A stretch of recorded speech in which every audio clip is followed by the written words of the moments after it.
कि रावण नहीं हम पलने देंगे साधुओं के वेश में, रावण नहीं हम पलने देंगे साधुओं के वेश में, अफजल नहीं पनपने देंगे अब्दुल कलाम के देश में, हिंदू हो या मुसलमान अब शीश नहीं कटने देंगे, कसम तिरंगे झंडे की अब ये देश नहीं बंटने देंगे। संविधान के रचयिता बाबा भीमराव अंबेडकर जी को नमन करती हूँ, जिन्होंने आर्टिकल 25 में हमें ये अधिकार दिया, स्वतंत्र धर्म का सम्मान अधिकार और हर आस्था का सत्कार।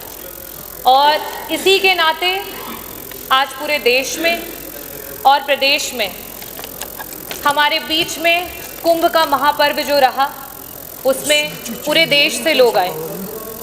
मैं सभी लोगों का जो आए उनका स्वागत करती हूँ। यहाँ कई प्रकार की चर्चाएं हुई और बहुत सारे शब्दों का प्रयोग किया गया।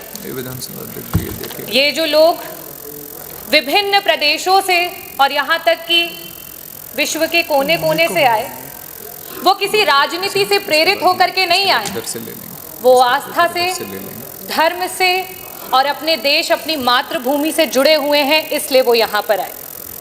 महाकुंभ के आयोजन में जितना बजट होना चाहिए था, सरकार ने उसकी कमी की। महाकुंभ में जो सुविधाएं हमारे लोगों को देनी चाहिए थी, सरकार ने उसकी कमी की। वहाँ पे गिद्ध नहीं गए थे, वहाँ पे सुअर नहीं गए थे, वहाँ पे इस देश में आस्था रखने वाले, इस देश को लोकतांत्रिक समझने वाले, इस देश में भाईचारे को आगे लेकर के जाने वाले लोग वहाँ पे पहुँचे थे। मैं इस सदन में आज बहुत सारी चर्चाएं हुई, बहुत सारी बातें कही गई। बजट की जबकि चर्चा होती है तो बजट में किस तरीके से डिवीजन होता है उसकी बात होती है। अभी सत्र में कुछ दिन पहले बात हुई कि अंग्रेजी में विधायकगण अपने भाषण दे सकते हैं, लेकिन जब आपके बजट में एलोकेशन की बात आती है, शिक्षा की बात आती है, जो हमारे बच्चे प्राइमरी स्कूल में पढ़ रहे हैं, जिनकी नींव अंग्रेजी से शुरू नहीं होगी, तो वो आगे जाकर के आपके अंग्रेजी में दिए हुए भाषणों को नहीं समझ पाएंगे। लेकिन आप क्या काम कर रहे हैं, जहां 15% कहीं आपकी सरकार बजट दे रही थी, आज शिक्षा में वो बजट गिरा करके 13% पे आ चुका है। ये स्थिति है। अगर मैं बात करूं स्वास्थ्य की, क्योंकि मंत्री जी यहाँ बैठे नहीं हैं, जब स्वास्थ्य पे जब विपक्ष चर्चा करने की कोशिश करता है, मंत्री जी उत्तेजित हो जाते हैं। शायद इसीलिए हो जाते हैं क्योंकि स्वास्थ्य पे मात्र 6% का बजट दिया गया है, और इस 6% के बजट में भी मंत्री जी 40% का बजट पिछले जो बजट में था एलोकेटेड, उसको इस्तेमाल नहीं कर पाए। अगर हम बात करें ग्रामीण अंचल की, जो उत्तर प्रदेश की 60-70% की आबादी है, अगर हम उसमें बजट के एलोकेशन की बात करें तो मात्र 4% का बजट है, जो 8 करोड़ 8 लाख की आप बात करते हैं, 8 लाख करोड़ की बात, 8 लाख 8 हज़ार करोड़ की बात करते हैं, उसमें मात्र 4% का बजट दिया गया है। और सबसे बड़ी नाइंसाफ़ी अगर इस सरकार में कोई झेल रहा है तो वो हमारा किसान है। पूरे देश का एवरेज औसत अगर निकाल लिया जाए तो बाकी प्रदेशों में जहां किसानों को 6% का बजट मिल रहा है, वहां उत्तर प्रदेश की सरकार में मात्र 3% का बजट है जो हमारे किसानों को दिया जा रहा है।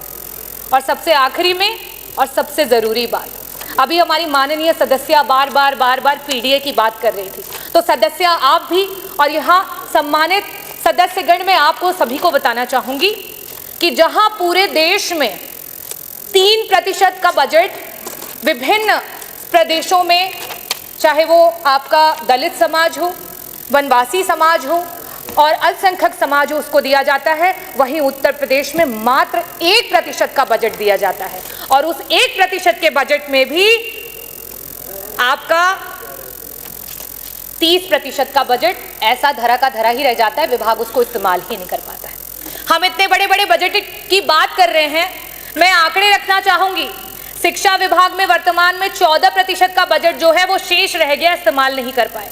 स्वास्थ्य में 40% का बजट ऐसे ही रह गया, उसे इस्तेमाल नहीं कर पाए। आवास में 46% का बजट रह गया जिसे इस्तेमाल नहीं कर पाए। SC ST माइनॉरिटी में 30% का बजट है जिसे इस्तेमाल नहीं कर पाए। अगर हम सिंचाई एवं बाढ़ नियंत्रण की बात करें 35% का बजट है जिसे इस्तेमाल नहीं कर पाए। अगर हम ट्रांसपोर्ट और PWD की बात करें 6% का बजट है जो पुराना बजट है जिसे आप इस्तेमाल नहीं कर पाए। समाज कल्याण के मंत्री जी यहाँ बैठे हैं, 23% का बजट आज ऐसे ही पड़ा हुआ है, उसे इस्तेमाल नहीं कर पाए। कृषि विभाग वैसे ही 4% किसानों को दिया जा रहा है बजट में से, उसमें से भी 10% बजट ऐसे ही धरा का धरा रह गया, उसे इस्तेमाल नहीं कर पाए। तो मैं बजटों पे बहुत बातें नहीं करूंगी क्योंकि जो पुराना है उसे ही नहीं इस्तेमाल कर पाए तो बड़े बड़े बजटों का क्या हवाई लूटी जाए।